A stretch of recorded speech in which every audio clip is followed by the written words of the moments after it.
अस्सलाम वालेकुम। A1 TV की नेशनल न्यूज़ के साथ मैं हूं आमना मजीद। इस्लामाबाद हाई कोर्ट ने वाइस चेयरमैन पाकिस्तान तहरीक इंसाफ और साबिक वजीर खारजा शाह महमूद कुरैशी की रिहाई का हुक्म दे दिया। इस्लामाबाद हाई कोर्ट में तहरीक इंसाफ के वाइस चेयरमैन शाह महमूद कुरैशी की 3 MPO के तहत गिरफ्तारी के खिलाफ दरख्वास्त पर समाअत हुई।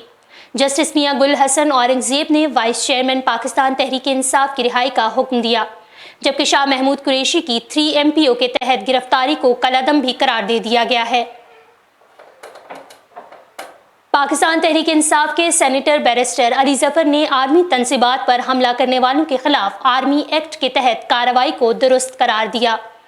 लाहौर हाई कोर्ट के बाहर मीडिया से गुफ्तगू करते हुए बैरिस्टर अली जफर ने कहा कि कोर कमांडर हाउस और आर्मी की दीगर तनसीबात को नुकसान पहुंचाने की शदीद मजम्मत करते हैं। मैंने खान साहब के सामने भी इस वाक़े की शदीद मजम्मत की। उनका कहना था कि कोर कमांडर हाउस और दीगर तनसीबात पर हमला करने वालों के खिलाफ आर्मी एक्ट के तहत कार्रवाई दुरुस्त है।